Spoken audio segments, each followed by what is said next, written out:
के खिलाफ इजराइल का घातक ऑपरेशन।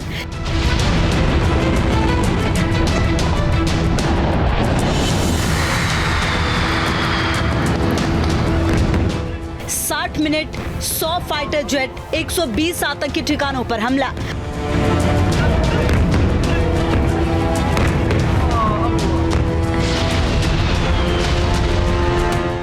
लेबनान में आईडीएफ की स्ट्राइक से दहला हिजबुल्लाह।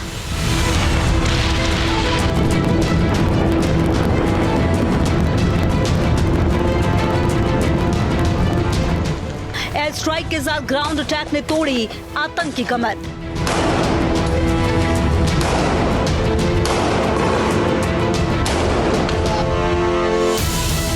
बैरूत में इजराइल की इसी तरह की बमबारी का दौर जारी है, साथ ही जारी है हिजबुल्लाह के खात्मे का ऑपरेशन।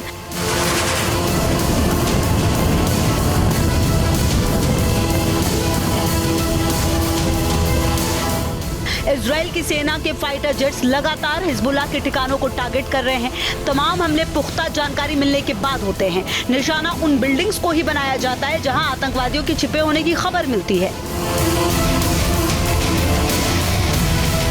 इजराइल के स्ट्राइक से डरकर हिजबुल्लाह के आतंकी बैरूत में एक स्कूल की बिल्डिंग में छुपे थे। इसी दौरान आईडीएफ के फाइटर जेट्स ने वहां बम गिरा दिया। आईडीएफ का दावा है कि स्कूल की इमारत में आतंकवादियों ने हथियारों का डिपो भी बनाया था। इस जगह का इस्तेमाल हाइफा पर रॉकेट लॉन्चिंग साइट के तौर पर भी किया गया था।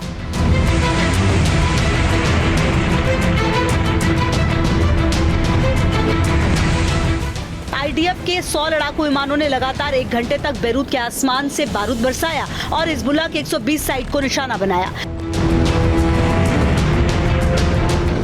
हमले से पहले लेबनान के आम लोगों को इजराइल की ओर से सुरक्षित जगहों पर जाने की चेतावनी जारी कर दी गई थी। लेबनान में हिजबुल्लाह के ठिकानों पर किए गए हमले को लेकर आईडीएफ ने बताया कि वायुसेना के फाइटर जेट्स ने अलग अलग यूनिट को निशाना बनाया, जिसमें रादवान फोर्सेस, सर्दर्न फ्रंट की regional units, missile rocket force और इंटेलिजेंस यूनिट्स शामिल थे। यह अटैक इजरायली सेना हिजबुल्लाह के कमांड एंड कंट्रोल और फायरिंग यूनिट को खत्म करने के लिए किया गया था। इस हमले में हिजबुल्लाह के 50 आतंकी और 6 सीनियर कमांडर ढेर हो गए।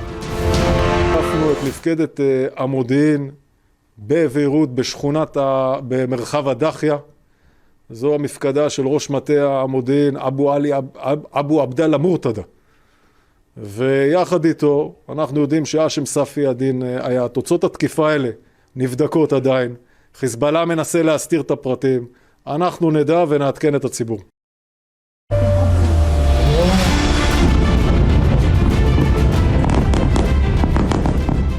हिजबुल्लाह के साउथ फ्रंट ने दक्षिणी लेबनान में अंडरग्राउंड इंफ्रास्ट्रक्चर और कमांड सेंटर का एक बड़ा नेटवर्क बनाया, जिसे पूरी तरह तबाह करने के लिए इजराइल की सेना लगातार ऑपरेशन चला रही है।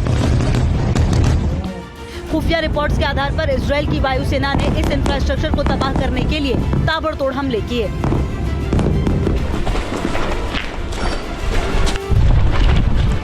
दक्षिणी लेबनान में आईडीएफ का ग्राउंड ऑपरेशन भी तेजी से चल रहा है।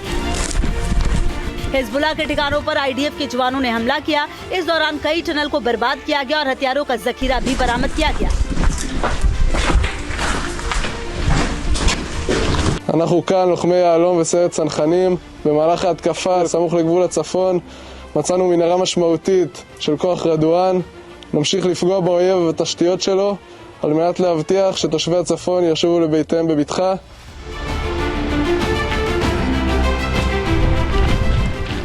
लिमिटेड ग्राउंड ऑपरेशन के साथ ही आईडीएफ ने हिजबुल्लाह की कई ऐसी टनल का खात्मा किया जो इजराइल की सीमा की ओर जा रही थी। कई सुरंगों में हथियार, विस्फोटक और एंटी टैंक मिसाइलें रखी गई थी।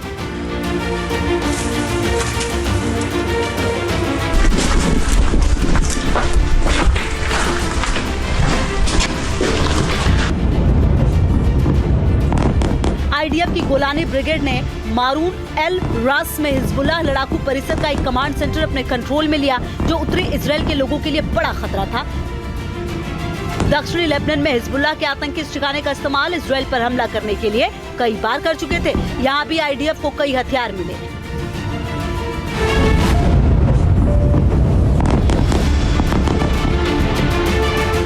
आईडीएफ की डबल अटैक के बाद हिजबुल्लाह बैकफुट पर आ चुका है, इसलिए उसने सीज़फायर की पेशकश की है।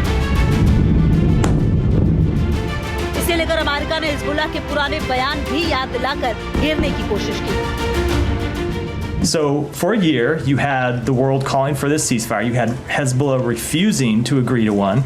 And now that Hezbollah is on the back foot and is getting battered, suddenly they've changed their tune and want a ceasefire. I think it's not surprising given the situation they find themselves in. Hezbollah के खिलाफ Israel पूरी तरह आक्रामक है।